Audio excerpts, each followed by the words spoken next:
Bonjour et bienvenue sur ma chaîne. Je m'appelle Muriel Ben et aujourd'hui j'aimerais juste lire un extrait de mon roman La fumée qui s'échappe du feu des marmites.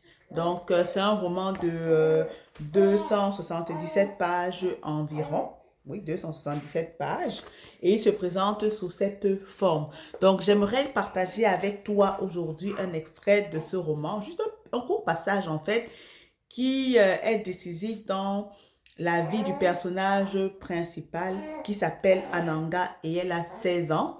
Et sa mère, sa belle-mère s'appelle Menanga et son père, Melaka, et son père s'appelle Meva.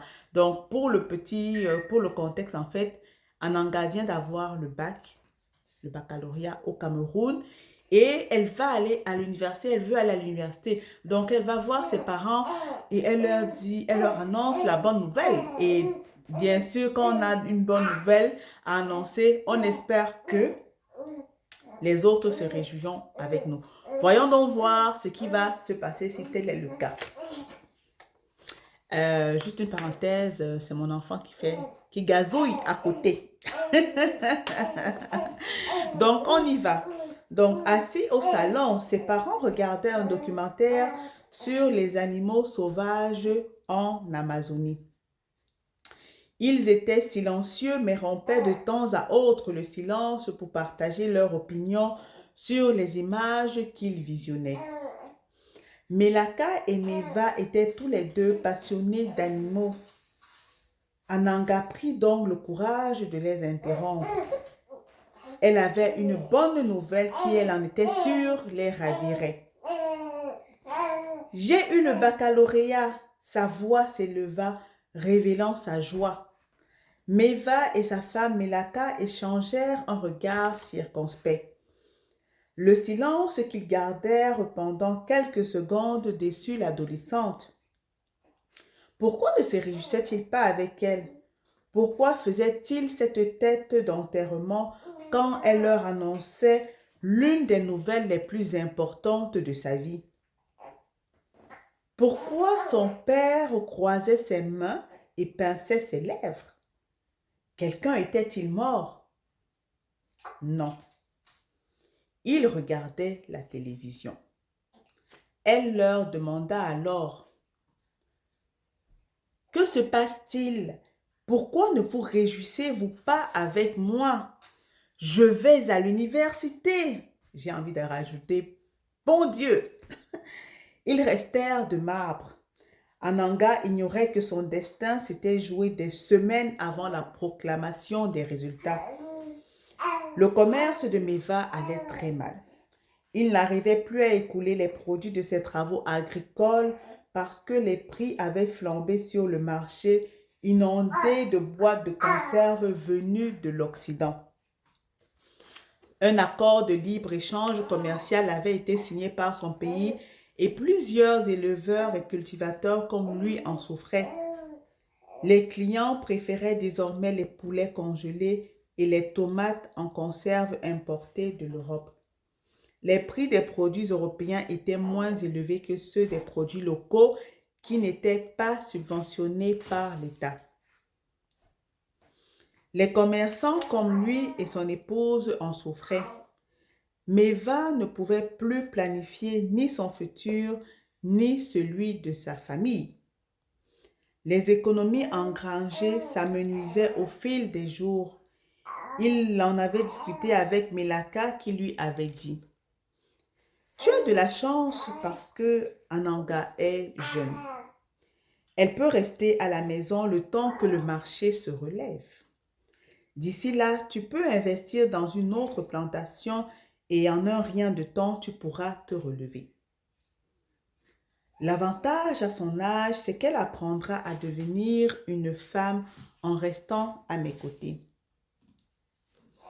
Les paroles de Melaka ne tombèrent pas dans les oreilles d'un sourd. Son époux les trouvait sensés. Ananga n'avait que 16 ans. Elle était bien trop jeune pour aller toute seule à Yaoundé.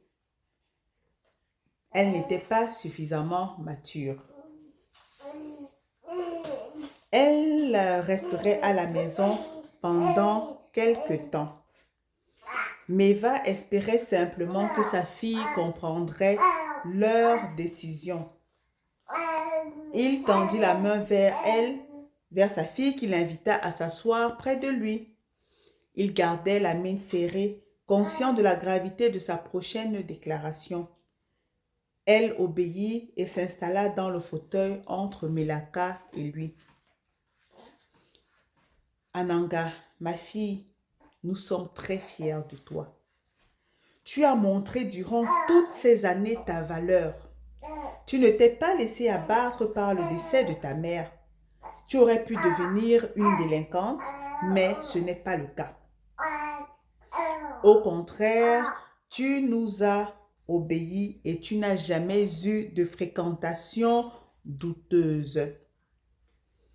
Tu t'es appliqué à tes études. Dans tes études, tu as donné tout ce que tu avais et tu ne t'es pas découragé. Nous t'avons soutenu du mieux que nous pouvions. Nous t'avons encouragé lorsque tu traversais des moments de doute. Nous remercions Dieu parce que tu ne nous as jamais embarrassés. Nous ne pouvions rêver avoir une meilleure fille que toi. Tu es parfaite. Mais Laka continua.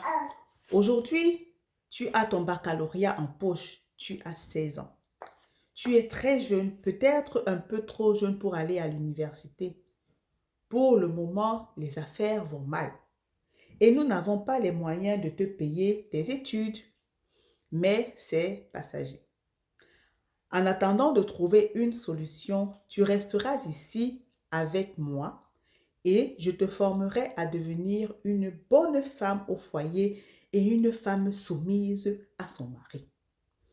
Mais ça passera vite, tu ne remarqueras même pas que tu es resté à la maison. Ananga se débattit pour ne pas pleurer. Mais elle ne put retenir ses larmes en écoutant sa belle-mère. Elle se mordilla les ongles. Elle n'irait pas à l'université. Elle ne deviendrait pas une grande journaliste. Elle ne voyagerait jamais. À quoi avaient donc servi tous ses efforts et tous ses sacrifices? Elle aurait mieux fait de s'amuser comme tous ses amis. Au lieu de cela, elle avait joué les filles obéissantes et intelligentes. Et où ces sacrifices l'avaient-ils menée? Voyant sa fille en larmes, Meva eut un pincement au cœur. Il prit sa main qu'il serra fort et tenta de la consoler. « Je sais que cette décision peut te sembler injuste sur le coup, mais on n'a pas vraiment le choix. On va faire le maximum pour que ce ne soit bientôt qu'un mauvais souvenir. » Ananga surprit le sourire de Melaka et l'adolescente fut persuadée que cette histoire de femme au foyer émanait d'elle. Elle était loin de s'imaginer qu'elle avait raison et jusqu'où sa belle-mère était prête à aller. Melaka n'avait pas oublié les révélations que sa mère lui avait faites sur son lit de mort. Ananga, qui ignorait toute la vérité, ne comprenait pas comment son père pouvait accepter de se faire manipuler de la sorte. Elle était sa fille. Son cœur s'emplit de colère envers son géniteur qu'il abandonnait aux mains de son épouse. Il prétend vouloir mon bien, mon œil. Pourquoi ne l'achevait-il pas directement? Que dirait-elle à ses amis? Que ses parents étaient les pires obscurantistes de la société? Qu'il désirait l'emprisonner à Etamba afin d'en faire une bonne épouse? Elle ne les laisserait pas faire. Je ne resterai pas à Etamba ni maintenant ni jamais. Donc, voilà un extrait de un passage du roman. Et le roman est disponible sur le site de l'éditeur qui est Harmattan. Mais vous pouvez aussi vous le procurer sur Amazon ou me contacter directement à The Word Industry @gmail.com pour vous le procurer si vous voulez une copie signée.